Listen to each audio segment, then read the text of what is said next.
juntamos gente ao nosso Almoçando com a Notícia de hoje. Que coisa boa! A gente falando de corrupção, mas a gente tentando passar para vocês que existe gente preocupada, que existe gente trabalhando contra essa corrupção, certo? E gente como essa que está nessa mesa, que compõe o FOCO, o Fórum de Combate à Corrupção em Alagoas. Isso é muito importante. A Nádia estava falando, Nádia Peixoto, que é professora universitária e representa a UNEAL, que é a Universidade Estadual de Alagoas, e eu cortei a sua fala, não, pedi licença a você só para ir aos comerciais, mas você pode, por favor, continuar. Não, eu perguntava ao doutor Zé Carlos se a sociedade também tem conhecimento que essa mesma casa, não é, que hoje ocasiona esses desmandos aí, que ele, exatamente isso, que foi a fala que ele estava registrando, também tem conhecimento que é a casa que aprova esses gastos através do orçamento, porque a execução do orçamento vem da aprovação lá, que tem a comissão de orçamento, e aí que tem os cortes, as revisões, negociações, para depois ser sancionada e executada. Então, essa mesma casa, eu que sou professora na área, trabalho com orçamento, trabalho com políticas públicas, sou contadora, professora de contabilidade, trabalho com contabilidade aplicada ao setor público, o que é que eu ensino para os meus alunos? Grande pergunta ao meu querido Zé Carlos Castro, que é o coordenador promotor de justiça do Fórum. Bom, a Nádia faz a pergunta, ela mesma já sabe. A gente excelente. Mas eu imagino que, infelizmente, a nossa sociedade não conhece. Já está convidada para ir para o bate-papo, lá para o meu outro programa, viu? Mas falar meia hora só sobre o assunto. E a gente vem se perguntando isso há tempos, né, Nádia? Quando a gente capacita o parlamento jovem, que a gente faz com que esses meninos pensem como funciona o executivo e o legislativo, a gente se pergunta o que é que a gente vai ensinar para esses meninos, para essas crianças. Então a gente ensina o correto e aí eles percebem o que de errado está acontecendo e também é bom porque aí eles tiram as conclusões próprias, né? Do que é o correto, o que diz a Constituição, o que diz todas as leis desse país, como deve ser a administração pública, como o dinheiro público deve ser gerenciado. Tudo isso a gente ensina para os parlamentares jovens. Posso dizer um negócio a você que é a representante da Receita Federal? Sim. Se eu fosse da comunicação do governo federal, eu tirava o leão da Receita Federal e botava o gatinho. Isso. Não, eu vou explicar por quê. Porque eu acho que nós estamos ensinando ao nosso povo que recolher imposto de renda é ruim para ele. Não é. Ele tem que aprender que é bom para ele, que é bom para o país, que a coisa é diferente. Aí bota um leão da Receita amedrontando eles, vão acabar com o seu dinheiro. Mas essa coisa do leão, desde a década de 70, que vem sendo desmistificada. Eu acabava com isso. E no ano 2000, quando a gente passou a fazer parte do Programa Nacional de Educação Fiscal, o leão vem se transformando cada vez mais num gato. Agora, não cutuca o leão porque ele abuncanha. Pois é. Né? Porque você tem que estar dentro correto com a sua arrecadação. Então o programa ele faz com que você perceba que você deve arrecadar sim, porque todas as políticas públicas nesse país só existem porque existe arrecadação de tributo. Aliás, a melhor arrecadação que existe é da Receita, minha filha. Ou você arrecada na fonte, ou você, se não arrecadar, está lascado. Então, essa é bem feita. Agora, a gente precisa que ele entenda que aquilo que ele está arrecadando vai se transformar em que está sendo aplicado. A Receita ela é muito boa no seu mistério de arrecadar, ela faz muito bem feito isso. Agora, ela não pode se responsabilizar com o que é feito dessa arrecadação. Exatamente. Porque aí é uma hora onde a gente vai ter que ter cada vez mais pessoas mais informadas e sabendo para que tenha o controle social do gasto público, que é feito com tudo que a gente arrecada. Por exemplo, ontem nós tivemos a informação de que até esse mês agora, foi arrecadado em impostos 1 trilhão e não sei quanto de impostos foi arrecadado agora. E o brasileiro está querendo saber onde é que eles estão. Isso. Onde é que eles estão? E quando tem essa questão do impostômetro que é visto como uma coisa ruim, negativa, a gente tem que ver essa questão. É muito divulgada a questão do impostômetro, mas como uma coisa negativa. Olha quanto a gente arrecadou, a gente passou 5 meses do ano só pagando imposto. Positivo. Não é ruim isso, não é ruim. Por que a gente acha que é ruim? Porque a gente não vê um serviço adequado e correto. Né? Mas se a população tivesse boa saúde, boa educação, um sistema de saúde e de educação que oferecesse, atendesse às necessidades da população, todo mundo ia achar interessante pagar o seu tributo, porque ia haver o retorno, não precisaria pagar escola privada, não precisaria pagar plano de saúde, né? Então as coisas funcionariam se a gente cuidasse bem. Se a gente desse a reciprocidade. Nós temos a arrecadação de primeiro mundo e serviços de quarto, quinto mundo. Exatamente. Mas infelizmente isso aí... precisa lembrar que 8%, segundo a estimativa de toda essa arrecadação, ela sai no ralo da corrupção. No ralo da corrupção, sem dúvida alguma. Mas eu não posso deixar de dar continuidade à pergunta que eu fiz no bloco passado ao nosso querido José Carlos Castro, que foi sobre a 17ª. Com certeza, a manutenção de toda a competência da 17ª Vara Criminal, ela satisfez um anseio do Foco, que inclusive nós fizemos questão de levar essa nossa preocupação à Assembleia Legislativa e ao Governo do Estado, por entendermos que é um instrumento na área judicial que contribui sobremaneira para o combate à corrupção.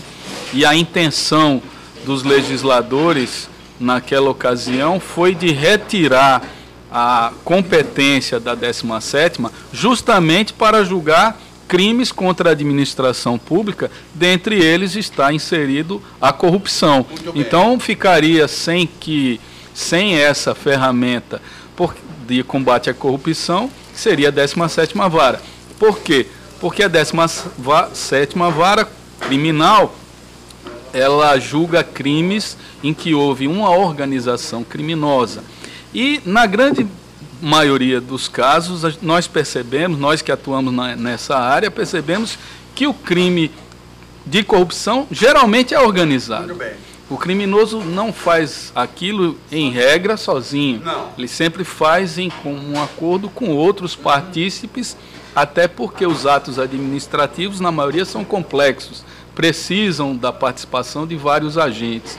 E isso configura, geralmente, numa organização criminosa, mas, felizmente, nós conseguimos, eu digo, o povo alagoano, conseguiu reaver essa ferramenta importante.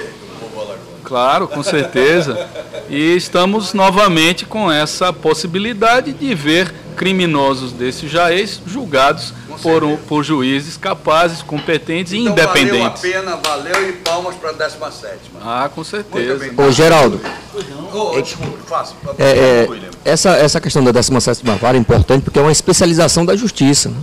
Os órgãos públicos estão se organizando dessa maneira. Na CGU nós temos setores que são especializados nessa parte de operações especiais. O Ministério Público tem lá o seu núcleo específico, né, que é o GECOC. Polícia Federal tem o seu núcleo, o Ministério Público Federal.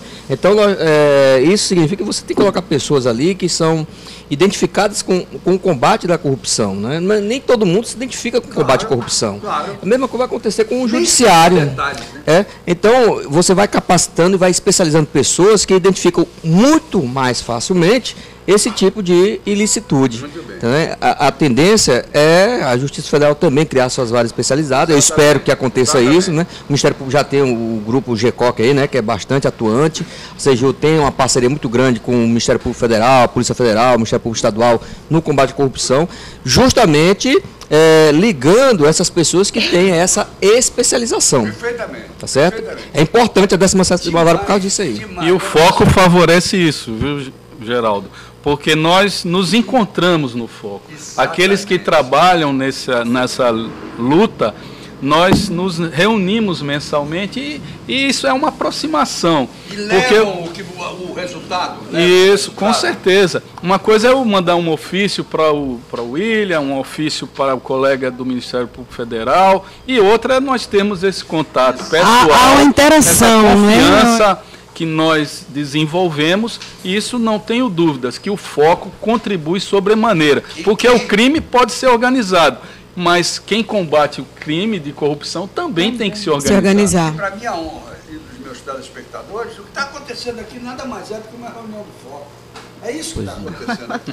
Também verdade, estamos antecipando, né, doutor Zé Carlos? Vocês estão dando uma demonstração ao público telespectador de transparência do Foco, de intenção do Foco. Eu quero fazer uma pergunta a você. E antes de você fazer a pergunta, eu queria só Isso tudo que nós falamos até agora, às vezes eu fico muito preocupada quando a gente trata essa questão, porque assim, o Brasil não tem jeito, essas coisas vão acontecer sempre, as famílias se perpetuam no poder, é verdade, isso é uma parte da verdade. Mas eu acho que também é verdade, como o professor falou, que a gente está comemorando agora 30 anos de democracia nesse país, né? Claro.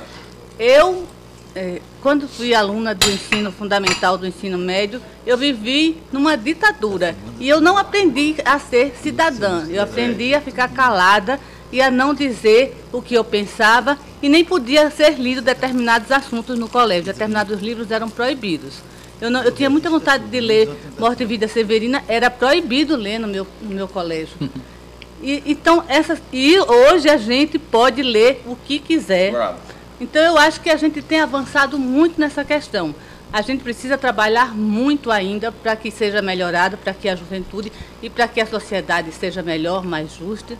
Sim, temos que trabalhar muito, mas eu acho que hoje a sociedade é muito mais... A gente vive democracia hoje, e que era uma coisa horrível todo mundo... Foi o que o doutor Tácito disse anteriormente, não é isso, Valério? Veja bem, você coloca muito bem isso, mas eu quero lembrar você que a unanimidade normalmente é burra. E a democracia é feita de N opiniões. É por isso que ela é uma democracia e acaba dando certo. Mas para você ter opinião, você precisa aprender. Entendeu? É a questão do conhecimento, exatamente. Para poder você... Disse que o professor... Exatamente, né? É um formador de opinião. E eu sou muito inquieta. Então, para mim, a melhor sala é aquela que exatamente tem os alunos que se insurgem até contra o professor. Porque aquilo ali vai demandar da minha pessoa também um aprimoramento. Eu acho isso muito importante. As famosas rebeliões. Faz a rebelião que eu estou aqui para aceitar ou não. Eu queria só complementando, eu querendo ficar à sombra da professora Nádja, que ela gosta dos rebeldes, e eu também gosto, mas tem uma coisa que eu gosto mais na sala de aula, e eu cobro isso do professor. O professor não é aquele que ensina para quem simplesmente quer aprender. O grande mérito do professor é ensinar para quem não quer aprender. Esse é que é o nó do professor. O nó do borogodó do professor é o grande desafio, é ensinar para quem não quer aprender. Esse é o problema. Deixa eu ir ao Tácito Yuri. Tácito Yuri como promotor. Vocês tiveram uma grande vitória ultimamente, vocês, Ministério Público. E eu pergunto a você, como é que você enxerga o promotor de justiça investigativa? Olha, é uma prerrogativa constitucional do Ministério Público, né? Acho que não era respeitado. Se colocou em xeque essa prerrogativa, mas a resposta do Supremo Tribunal foi uma resposta, a meu ver, óbvia, né? Porque já estava escrito lá. Na verdade, é uma discussão que eu vejo inócua, a não ser se afastar alguma malícia nesse debate, que era o caso, né? Ou seja, alguém que estava incomodado com o desempenho da função investigativa do Ministério Público, passou a arguir essa prerrogativa do Ministério Público exatamente para dificultar o desenvolvimento disso. Agora, nós vivemos numa realidade que há demanda para todo mundo. Há demanda investigativa para todo mundo do ponto de vista institucional, ou seja, não há do que...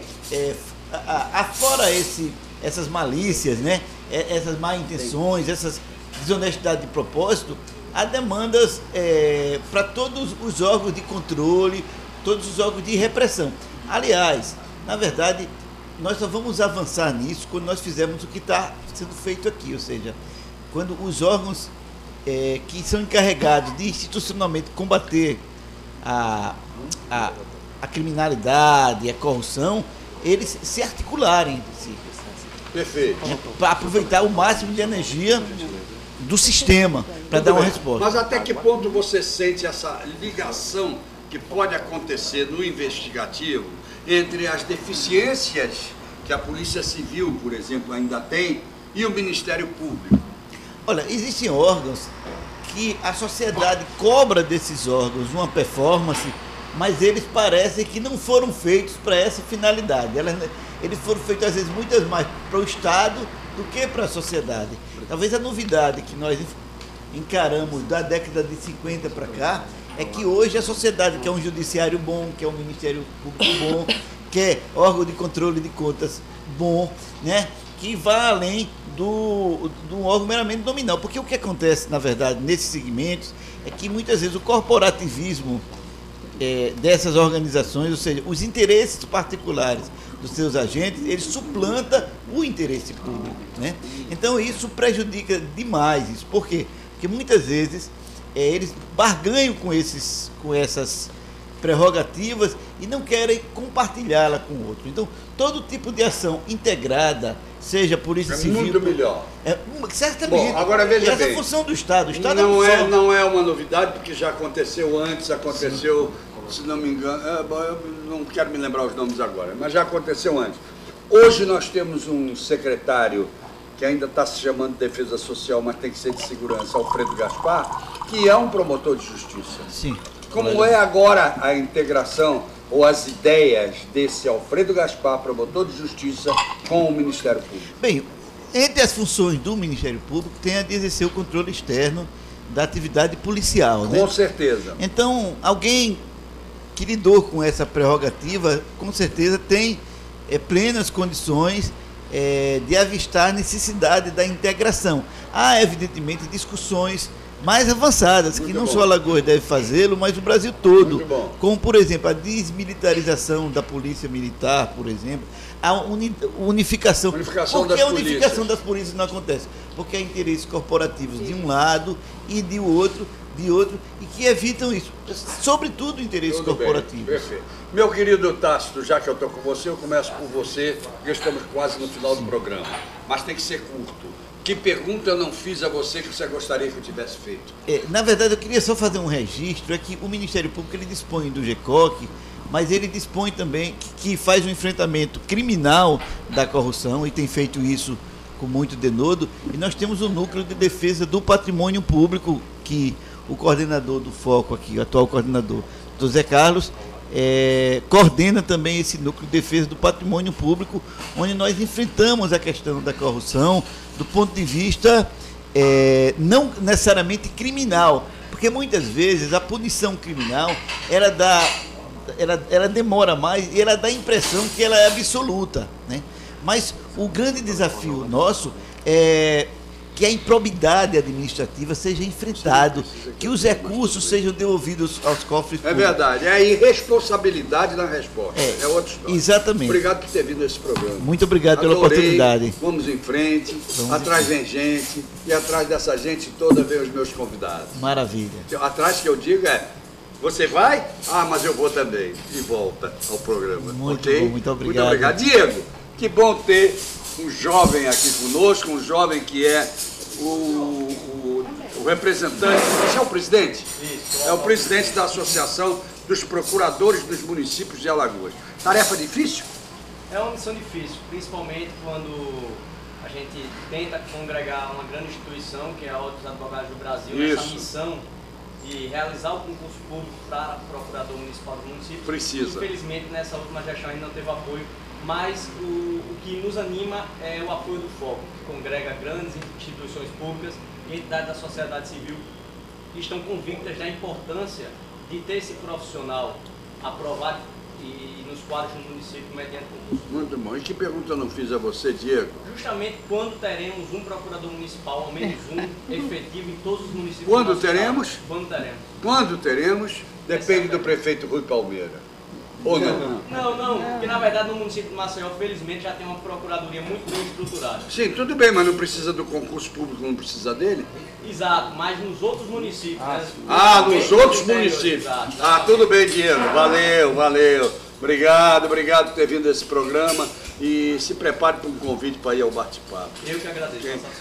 Meu querido José William Gomes da Silva, chefe da Controladoria Geral da União em Alagoas, uma bela participação no Almoçando com a Notícia. Naturalmente vamos desdobrar isso para o bate-papo. Eu quero saber de você, que pergunta eu não lhe fiz. Não saia frustrado desse programa, por favor. De maneira alguma, né? Agradeço o convite para o FOCO, né?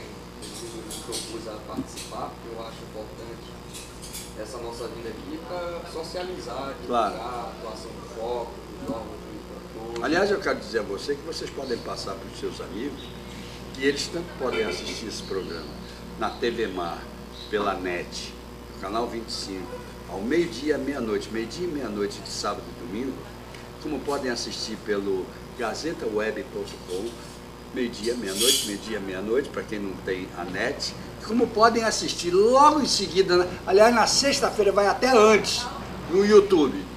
Fica lá no YouTube à disposição com tudo que vocês têm direito.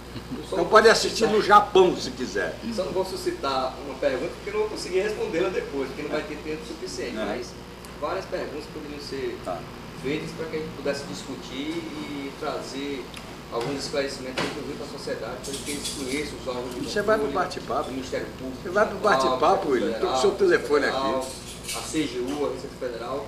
Cada órgão desse tem um papel importante no combate à corrupção e o que o professor falou ali agora, muito bom. A integração desses órgãos é bastante requerida e é necessária para o combate ao enfrentamento da corrupção. Muito obrigado por ter vindo. Nádia Peixoto, que coisa boa. Eu já vi que você é brava. No bom sentido, muito. Não é? O outro já disse que... Mas como assim você viu? Eu senti. Você sentiu? Não, essas coisas a gente não vê, a gente sente. Sente. Mas quando eu digo brava, não é no sentido pejorativo, é no sentido criativo da coisa. Tem que ser brava, a mulher tem que ser brava. Guerreira. A mulher tem que ser guerreira. Mas eu não vejo nenhum sentido pejorativo na palavra brava. Bom. Não, porque você perguntou em que sentido. Aí não, como sentiu? Como você sentiu? Como você sentiu? Olha, eu vou dizer a você, eu posso dar um dado meio idiota, mas eu vou dar. 27 mil programas, 27 mil entrevistas entre rádio e televisão. Será que eu sinto alguma coisa? Não vou colocar isso em xeque, não vou. Eu sou brava, mas também nem tanto. Dá pra sentir, não dá, né? Nem tanto. Olha, muito obrigado por ter vindo. Que pergunta eu não fiz a você? Eu vou copiar aqui a fala do meu amigo William, que seriam várias, mas dentre elas, Uma só por causa do tempo. dentre elas, a questão de como é que está as universidades, a formação universitária voltada para essas questões. Porque nós temos tantos cursos, mas que entendimento, aí você sai de lá, às vezes, preparadinho para exercer aquilo ali, mas e o conhecimento geral voltado ao cidadão? Perfeito. E aí? Eu acho que deixa a desejar. Deixa a desejar, infelizmente. Deixa a desejar. Porque essa geração... Nem os próprios professores estão formados para isso. Porque a geração dos professores não foi... Não é verdade? Cada um cuida, inclusive, da classe, daquela questão do corporativismo. Então, eu cuido dessa minha preocupação e não do... Nádia, muito obrigado por ter vindo. Meu querido amigo Fernando Teles. Que coisa boa ter você nesse programa, Fernando. Você é uma sumidade, você é um nome. A satisfação foi nossa. Né? Viu? Você que representa o Conselho Estadual dos Direitos Humanos, eu queria um programa com você, um bate-papo, só para a gente falar de direitos humanos. Só para isso. Fique à vontade. Tá bom? Que pergunta eu não fiz a você hoje? Mas nós tivemos falta aqui, foi uma discussão profunda, mas tocar no assunto sobre a redução da maioridade penal. Da maioridade penal, é verdade. Você foi contra ou a favor? Aí eu tenho que reduzir. Não posso fazer a discussão agora, eu tenho que resumir. Tá certo. Somos contra. Agora eu aceito o puxão de orelha. Redução penal tinha que ter sido discutida aqui. Não, mas isso passa. E também, evidentemente, é o processo de deseducação da sociedade em torno dos direitos humanos. Porque tudo que está acontecendo aqui, não só com relação à redução da maioridade penal, mas com outros assuntos, é pelo desconhecimento da população em torno desse assunto. Ô Fernando, eu vou fazer um negócio que eu nunca faço na minha vida, aqui nos meus programas, ok? Mas eu tenho gravação do bate-papo na quarta-feira que vem. Eu posso contar com você? Pode. Posso. Vou ligar para você para fechar, porque é disso que nós vamos falar. Ok. O que você não falou, ok? Positivo. Muito obrigado por ter vindo nesse programa. Meu querido Pedro Guido, que pergunta eu não fiz a você? Hoje já fiz. Olha, perguntas são muitas, né? Mas eu acho que a principal, e isso acho que está na raiz mesmo, e mais uma vez eu quero olhar aqui para a Nádia, é a questão da educação, que ela é meio distorcida de uma forma geral. Não se ensina aquilo que realmente é necessário. Tá certo? Então, essa questão da educação, ela é de uma importância muito grande. E mesmo porque a gente está tendo, assim, muita informação que não vale nada, porque é só informação, mas não é conhecimento. A gente vê a televisão, assim, vomitar coisas terríveis toda hora, e conhecimento mesmo a gente não tem. Só a escola fará o conhecimento, mas uma escola é como diz o outro, né? Quem tem... Voltada para a civilidade. Isso. Voltada para a cidadania. Isso. Agora, eu quero fechar dizendo o seguinte, que ninguém engana uma pessoa bem informada. Perfeitamente. Mas informada com conhecimento. Perfeitamente. Valéria Bezerra, que bom você ter estado nesse programa. Um dia eu quero conhecer com você no bate-papo todos os segredos da Receita Federal. Bom. Não aqueles que você não pode divulgar, só os que você pode divulgar. Ah, tá. Os que eu posto são públicos, a gente pode falar quantas vezes você quiser. Agora, aqueles sigilosos a gente não vai falar.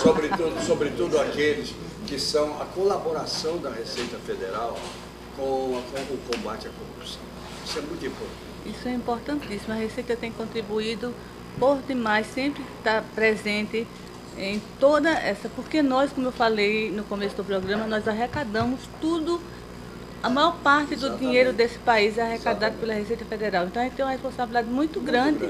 Agora a gente, como eu disse, a gente não se responsabiliza com o que se faz desse dinheiro. Perfeitamente. E ao mesmo tempo, como cidadão, cada um de nós se responsabiliza com isso, né? Eu acho que devia mudar o esquema, de prestar contas à Receita Federal do dinheiro que aplicou. A Receita Federal. É verdade. Eu acho que devia ser o contrário. Eu arrecadei o dinheiro, está aqui o dinheiro. Tome, governo, está aqui o dinheiro. Agora, presta conta para mim. Talvez fosse uma boa ideia, Geraldo. Se a Receita, como é um órgão muito bem gerenciado, a gente talvez conseguisse fazer uma boa aplicação do recurso público. Com certeza. Né? Mas isso a gente, no futuro a gente conseguirá. Obrigado por ter vindo nesse programa. Obrigada a você. Meu querido José Carlos Castro, coordenador, promotor de justiça, representante do Ministério Público Estadual e coordenador do Fórum. Você não sabe a satisfação que você me deu. Pode falar, Nádia. Pode falar, Nádia. É muita coisa. Doutor Zé Carlos chega, ficou ali. Está processando ainda. Está processando. Quero dizer o seguinte, em primeiro lugar, uma satisfação, Geraldo. Enorme de receber você com esses representantes do Fórum. Eu sei que tem até mais. Tudo bem. Aliás, não vieram 2 representantes no Tribunal de Contas. Um eu sei porquê, sem problema nenhum, Gustavo Santos. E outra, a Rosa Tenório, que está doente. Isso. Tudo bem. Aqui... Mas eu queria dizer a você o seguinte, eu estou tão feliz, super feliz com esse programa. Agora, que pergunta eu não fiz a você? Veja só para encerrar, né, a grande satisfação nossa do Foco, e falo aqui em nome de todos os integrantes, aqui nós temos apenas uma pequena parte, mas o Fórum tem mais de 20 componentes, e quero externar essa nossa satisfação pelo espaço que foi dado, da sua capacidade de extrair o que tem de melhor dos colegas aqui nesse tema tão importante e palpitante na sociedade brasileira e alagoana. E a pergunta que eu acho que poderia ser feita e os cidadãos muito nos perguntam isso, como é que eu denuncio a corrupção? Como é que eu faço me chegar ao foco? Muito bom. Veja só, então aqui nós temos representantes de vários órgãos. Perfeito. E cada um desses órgãos tem sites, tem canais de comunicação, onde o cidadão pode procurar e apresentar a sua denúncia. Então tem o Ministério Público Estadual, claro, a CGU, a Receita Federal, o Ministério Público Federal. Então, nesses sites é possível que o cidadão formule uma denúncia, até mesmo anônima. Muito bem. Mas no caso do Foco, nós também temos um site que eu gostaria de deixar divulgado, até para as pessoas, não só porventura fazerem alguma denúncia, mas também conhecer um pouco o nosso trabalho. E o endereço é www.focoalagoas, Foco com 2 Cs. Olha, foco com 2 Cs. www. focoalagoas.org. O-R-G. Só isso? Só isso. .org. Isso. Agora eu queria fazer uma pergunta a você. No site do Foco, tem os sites dos componentes do Foco? Boa pergunta, eu não me lembro. Acho que. Não, então eu estou sugerindo que você Boa coloque, ideia, porque uma você boa aqui ideia. Disse que cada um pode fazer uma pergunta a qualquer um. Exatamente. Então, como o Foco é o organizador disso, que ele coloque então os sites de todos eles. Já está bom? registrada a sua sugestão e será aplicada na nossa próxima reunião, que vai ser na próxima terça-feira. Muito obrigado, mas muito obrigado mesmo, José Carlos. Eu trago aqui um abraço muito especial de quem, inclusive, me sugeriu, na sua presença, que nós fizéssemos esse programa hoje, que foi o Otávio Lessa. Boa viagem para você, boas férias para você. Volte com toda a garra, Otávio Lessa, e continue sendo o que você é, um orgulho para nós que fazemos o Tribunal de Contas hoje. Obrigado a vocês todos por terem vindo aqui. Até o próximo. Bom, se você está assistindo no sábado, pode ser a próxima repetição desse Almoçando com a Notícia, que repete à meia-noite, se você estiver vendo ao meio-dia, amanhã domingo ao meio-dia e à meia-noite, que você pode ver através do site gazetaweb.com nos horários, e que pode ver pelo YouTube, apenas colocando YouTube/TV Mar 25. E você chega lá e todo mundo vê no mundo inteiro. Então, valeu, muito obrigado. Até lá, obrigado a vocês que estiveram conosco até agora. Se Deus quiser, estaremos juntos com mais esse ou com mais um bate-papo. Ele mandou dizer que quer. E quando ele manda dizer que quer, nossos encontros estão marcados. Então, até lá, gente.